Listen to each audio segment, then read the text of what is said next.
Bonjour à tous, je suis Axel de jobpourmoi.fr et dans cette vidéo, je vais vous donner 5 conseils pour réussir votre entretien d'embauche.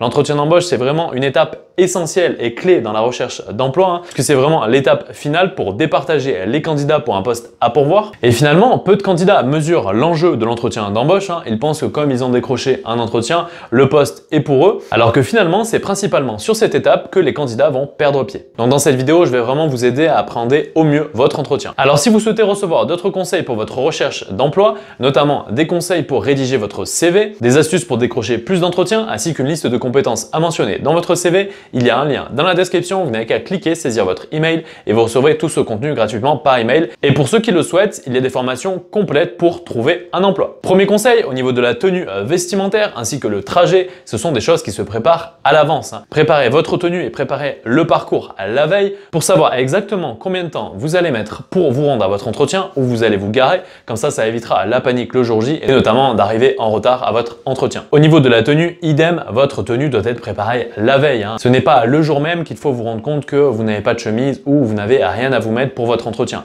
Donc vraiment, préparez votre tenue la veille, préparez le trajet que vous allez devoir effectuer ainsi que l'endroit où vous allez vous garer la veille. D'une part, vous serez mieux préparé, vous serez plus à l'aise, vous serez moins stressé. Et aussi, voilà, au niveau de la tenue vestimentaire, s'il vous manque quelque chose, vous pourrez très bien aller le récupérer. Que si vous y prenez le jour même, ça sera trop tard et donc ça va être un petit peu compliqué si vous allez à un entretien d'embauche dans une tenue qui n'est pas adéquate. D'autant plus que voilà, choisir une tenue le jour même, ça risque de vous perdre énormément de temps et en plus ça va augmenter le stress. Donc vraiment, préparez ces deux choses-là la veille. Alors au niveau de la tenue, ça ne sert strictement à rien de trop en faire. L'objectif, c'est d'avoir une tenue correcte par rapport au milieu professionnel dans lequel vous allez vous insérer, mais il faut surtout avoir une tenue dans laquelle vous êtes à l'aise. Ne mettez pas le jour de votre entretien des chaussures neuves avec lesquelles vous n'avez jamais marché ou alors des vêtements que vous n'avez jamais l'habitude de porter, car vous ne serez pas à l'aise et le recruteur va le voir. Donc vraiment, adaptez simplement votre tenue vestimentaire par rapport au milieu professionnel dans lequel vous allez postuler, mais gardez en tête que l'objectif, c'est d'être à l'aise dans ces vêtements. Deuxième conseil, il faut vous renseigner sur l'entreprise.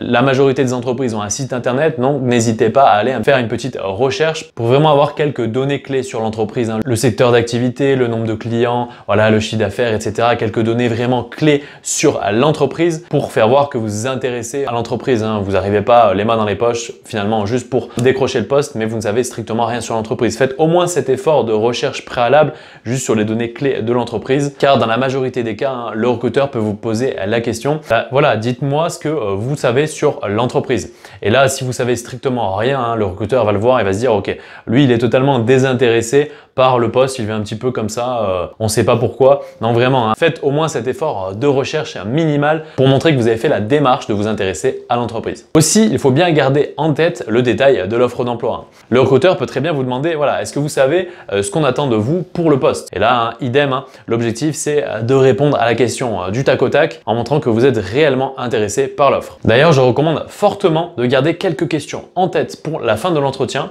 pour vraiment approfondir ce qu'il est attendu de vous pour le poste à pourvoir. Vraiment poser des questions ciblées sur le poste, ne posez pas trop de questions sur l'entreprise. L'objectif, c'est de faire un entonnoir. Au départ, le recruteur va vous parler un petit peu de l'entreprise et au fur et à mesure de l'entretien, les questions vont être de plus en plus ciblées sur le poste. Donc, n'hésitez pas à garder quelques questions sur le poste pour la fin de l'entretien. Au niveau des questions sur le poste, n'hésitez pas à poser des questions relationnelles du type, voilà, au niveau de la prise de fonction, quels vont être mes interlocuteurs et des questions plus techniques vraiment centrées sur le poste. Vous postulez pour un poste en comptabilité, vous allez pouvoir demander des précisions sur le logiciel utilisé, ses fonctionnalités, les tâches que vous allez être amené à effectuer. Voilà, aller en précision sur quelques petits points essentiels plus techniques sur le poste en question. Troisième conseil, savoir se présenter en 2 minutes. C'est impératif puisque le recruteur va avoir passé plusieurs candidats. Donc lui, il veut savoir un petit peu qui vous êtes en quelques minutes. Il ne veut pas que vous récitiez l'intégralité de votre CV, il n'a pas le temps. De plus que voilà, l'objectif ici, c'est de prendre tout ce qui est marquant dans votre parcours pour le restituer. Focalisez-vous uniquement sur tout ce qui va pouvoir apporter une plus-value à votre candidature pour le poste à pourvoir. Exemple de présentation générique, j'ai un master dans tel domaine, j'ai 10 ans d'expérience dans le domaine, et notamment 3 années d'expérience plus centrées sur telle mission et telle mission. Voilà, l'objectif ici, c'est vraiment de vous présenter succinctement. N'abordez pas des points personnels, notamment les loisirs, etc. Ça, le recruteur, il s'en fiche un petit peu. Concentrez-vous uniquement sur vos formations. Notamment, ne retracez pas tout votre parcours scolaire, mais n'évoquez que votre dernière formation, votre dernier diplôme obtenu. Et concentrez-vous uniquement sur les expériences professionnelles en lien avec le poste à pourvoir. Et mettez l'accent surtout sur vos dernières expériences professionnelles. Dans le cas où vous avez de multiples expériences professionnelles, ça sert à rien de parler de ce que vous avez fait il y a plus de 10 ans. Et vous pouvez rajouter une petite phrase sur votre niveau en langue si c'est important pour le poste. Si vous savez très bien que vous n'avez aucunement besoin de maîtriser d'autres langues autres que le français, ça sert à rien d'aborder vos compétences en langue. Par contre, si ça peut jouer et renforcer votre candidature, n'hésitez pas à l'aborder dans votre petite présentation succincte. L'objectif ici, c'est de faire corréler votre présentation de 2 minutes avec le poste à pourvoir. Donc ne gardez que ce qui va vraiment appuyer votre candidature pour le poste. Donc gardez uniquement l'essentiel et enlevez tout le reste. Pour cela, il faut vraiment se préparer, s'entraîner à l'avance à vous présenter en 2 minutes pour votre entretien.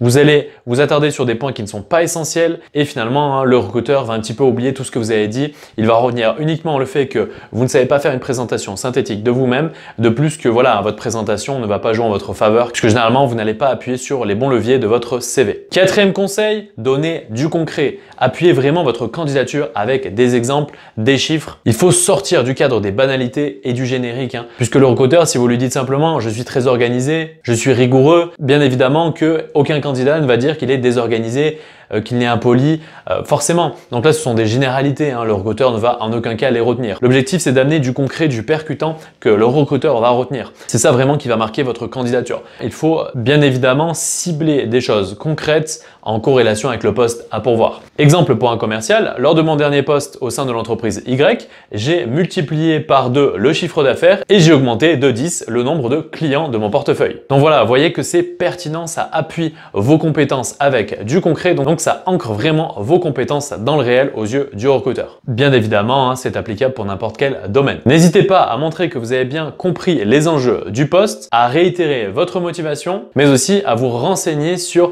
les prochaines étapes du processus de recrutement. Aussi, lorsque vous allez terminer, que le recruteur va vous raccompagner et que vous allez partir, n'hésitez pas sur le trajet du retour, voilà, l'entretien est passé, à évoquer des choses plus génériques, notamment sur l'entreprise. Bon, ça sert à rien de parler de la météo ou de choses personnelles, mais voilà, vous pouvez dire, voilà, vous avez de beaux locaux, parler un petit peu d'autre chose, de l'enceinte de l'entreprise, de l'atmosphère qui s'y dégage. Donc voilà, essayez de garder quelques petites phrases comme ça pour à la fin, pour éviter un blanc tout le long du trajet lorsque voilà, le recruteur va vous raccompagner vers la sortie. L'objectif, c'est vraiment de conclure et de finir sur une note positive. Donc voilà pour ces 5 conseils pour réussir votre entretien d'embauche. Je me répète, si vous souhaitez recevoir d'autres conseils pour votre recherche d'emploi, avec des conseils pour rédiger votre CV, des astuces pour décrocher plus d'entretiens, ainsi qu'une liste de compétences à mentionner dans votre CV, il y a un lien dans la description, vous n'avez qu'à cliquer, saisir votre email et vous recevrez tout ce contenu gratuitement par email. Et si vous le souhaitez, il y a des formations complètes pour trouver un emploi. J'espère en tout cas que cette vidéo vous aura été utile et qu'elle vous aidera à mieux appréhender votre entretien d'embauche. Je vous souhaite bon courage pour votre recherche d'emploi et quant à nous, on se dit à la prochaine.